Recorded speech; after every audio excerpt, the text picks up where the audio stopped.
হাজার হাজার কোটি টাকার ঋণ খেলাপি এবং ব্যাংক ও শেয়ার বাজার কেলেঙ্কারির জন্যই বরাবর কুখ্যাত সালমান এফ রহমান। এবার বেরিয়ে এলো তার নারী লিপসার কাহিনী। সুন্দরী টিভি উপস্থাপক জাকিয়া তাজিনকে দেখেই লোলুপ লিপসায় মাতেন সালমান এফ রহমান। ছলে বলে কৌশলে তাকে টেনে নেন নিজের কাছে, আর তানজিনও নিজের স্বামীকে দূরে ঠেলে হয়ে ওঠেন সালমানের প্রিয়ভাজন। ভেতরে বাইরে পুরোপুরি বিপরীত রূপ ধরা পড়ে দরবেশ খ্যাত ব্যবসায়ী রাজনীতিক সালমানের। বাইরে সফেদ সালমানের ভেতরটা যে কতটা নিকশ কালো সেটা হাড়ে হাড়ে টের পেয়েছেন ইন্ডেক্স গ্রুপের ব্যবস্থাপনা ও পরিচালক এমডি শফিউল্লাহ আল মুনির। সালমান এফ রহমান কেড়ে নিয়েছেন তার সুন্দরী স্ত্রীকে, এমনকি কেড়ে নিয়েছেন তার অনেক ব্যবসা বাণিজ্য।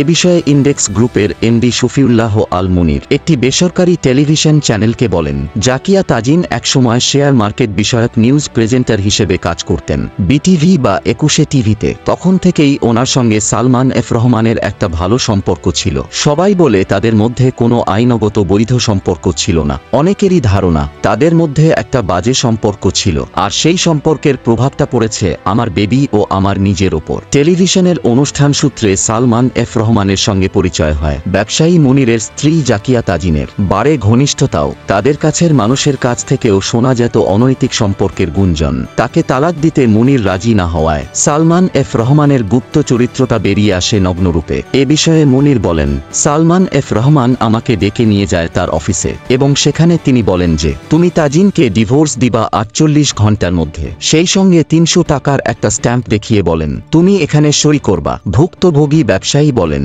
ওই স্ট্যাম্পে 8টি শর্ত লেখা ছিল, তার মধ্যে একটি ছিল যে এমন আমি কখনোই আমার কোম্পানিকে নিজের বলে দাবি করতে পারবো না, আমার স্ত্রীর নামে সোশ্যাল মিডিয়া বা টিভি চ্যানেল কোথাও কোনো অভিযোগ করতে পারবো না, আমার ছেলের কাস্টডি চাইতে পারবো না। তখন মুনির বলেন এটা কিসের জন্য, আমার অপরাধটা কি? আমরা হাজব্যান্ড ওয়াইফ, আমাদের মধ্যে যদি কোনো সমস্যা থাকে সেটা আমরা নিজেরাই সমাধান করতে পারবো, আমাদের ফ্যামিলিও আছে। তিনি বললেন না, তা হবে না, সোজা পথ হচ্ছে তুমি এখন যাইবা এবং তোমার স্ত্রীকে তুমি ডিভোর্সের নোটিশ পাঠাবা এবং তাকে ডিভোর্স দিবা। তিনি বলেন তাজিনকে ডিভোর্স দেওয়ার জন্য। সালমান এফ রহমান আমাকে এরকম প্রেসার দেওয়ার পরেও আমি যখন রাজি হলাম না, তারপর থেকেই বিষয়টা প্রকাশ্যে আসলো এবং আমার ওপর ওপেনলি অ্যাটাক শুরু হলো। এর আগ পর্যন্ত কিন্তু বিষয়টা গোপনই ছিল বা কেউ জানতো না, এমনকি আমার অফিসের লোকজনও জানতো না যে কোনো সমস্যা হচ্ছে কিনা আমাদের। সালমান এফ রহমানের এই নারীলিপসার বলি হয়ে ব্যবসায়ী শফিউল্লাহ আল মুনিরকে গুম হয়ে থাকতে হয় দীর্ঘ 1 মাস।